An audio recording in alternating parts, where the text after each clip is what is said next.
In this lesson, we're going to take a look at a few important things to keep in mind whenever working with multiple MoGraph effectors. Okay, so in this scene, I have a few little cubes here, or a few cones rather, that have been cloned and are animated and being moved by a random effector. Really pretty much the same setup that we looked at in our previous lesson. So the reason I'm going to be using cones for this is because it's going to be easier to actually see just which way these cones are pointed and which way they're oriented. So at the moment, I have a cloner, and again, you can see it's being affected by this random effector. Now, let's say I actually wanted to have another effector that actually controls where these different cones are looking and where they're pointing. So let's say I always wanted them to be looking at this particular sphere. So to do that, we actually have an effector that can control that. So if I go to MoGraph, Effector, and let's drop in a Target effector. So at this point, what we have to do is, with this target effector, we need to plug in a target for it to affect or for it to point at. So for this, I'll just use my sphere. All right, and now we'll go into my cloner, make sure that this target has been added in here. There we are. Now, you can see in this case that the target is really not affecting anything, or it's really not working properly. Okay, so I'll just go back to the beginning of my timeline here. Let's first actually come in and make sure that these cones are oriented properly. You can see if we were to actually play through this, if you look very closely, you might see that these cones stay relatively closely oriented to the same direction. So let's actually come back to the clone, and in the orientation, let's come in here and change this until we find what works. Looks like in my case, something like a positive Z will work just fine. So that way you could come in and actually make sure that these cones stay pointed to the proper area. So looking at this, this is actually behaving properly. So we have these cones that are being randomized in their placement, but they still stay pointed and oriented to their proper target. Now, this is a case where the orientation, or rather the ordering of our effectors is actually really important. So it is something that we have to consider. So if you look, we have these cones that are first being randomized, then they're being pointed at a target. So if we were to actually reverse these, maybe to actually pull our target above the random effector, we can see that now we get a very different behavior. So you can see now these guys are no longer staying pointed where they are supposed to. That's because first they're being targeted at a certain object, then after that they're being randomized, which messes up the initial targeting that we had in the first place. So just keep in mind that Cinema 4D will actually evaluate these in a top-down fashion. Now, you'll notice that we can also come in and start to adjust the weight of each one of these. So let's say maybe I wanted the randomization to actually be a little bit less.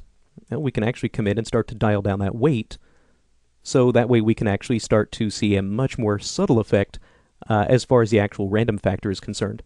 Now, what's nice is the fact that this is only adjusting the random weight on this particular cloner.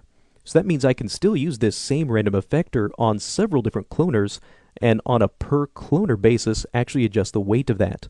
So really nice abilities that we have here. Now we can also come in and start to completely enable or disable the calculation of certain clones, or rather of certain effectors. So if we were to come into the random effector, we can simply turn it on or off. It's still in here, so if we still wanted to maybe just test and see if this is a certain kind of behavior that we want or don't want, we can still enable and disable certain effectors without completely removing them from this list. So again, if we wanted to adjust the ordering of this to make sure this actually behaves properly, let's first randomize the position, then point them at a target. And now you can see again, this is behaving just the way it should. Now, another nice thing about effectors is the fact that we can actually come in, and right now you can see that the effector is affecting everything in the entire scene. But let's say maybe I wanted this random effector to only come in and affect certain areas. Well, if we go back to our random effector, go into the fall off tab, you can see right now the shape is set to infinite. Now if we pull this down, we can actually choose between a couple of different shapes here. Now if I set this to something like box, we can see now that the little box shows up here. Now if I were to play through, you'll notice that there is no more randomization and no more animation in these areas, because now these random effects will only happen within this little area. So if I were to grab this little box and try to pull this in, you look closely, we can actually see that this is actually just affecting certain little pieces. So I can come in and let's say maybe stretch this out to a larger area. Whoops, let's maybe 600 by 600 by 600. There we are. So now this box is a little bit larger. Now you can see if I start to pull this in, that it will now start to create this random effect inside that box. And then as it moves off to the other side, we have no effect. Now we also have this fall off control, so this is essentially just controlling how smoothly we start to ease into this. So the effect, or rather the area of full effect, is this little red box inside.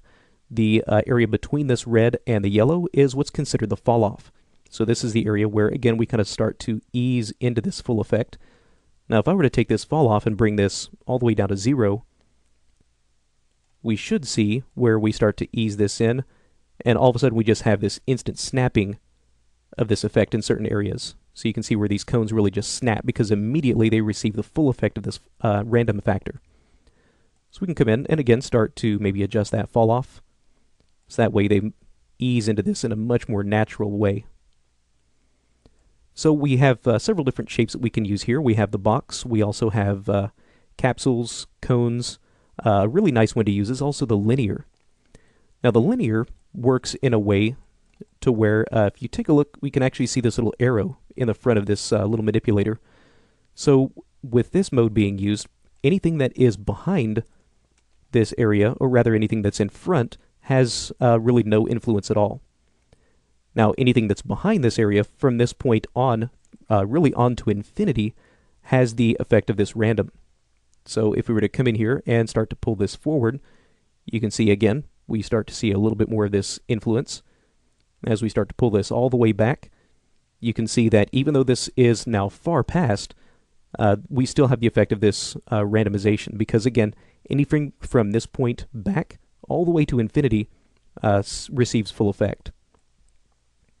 Now we can adjust the actual orientation of this, so maybe instead of positive Z, maybe we orient this along the x-axis.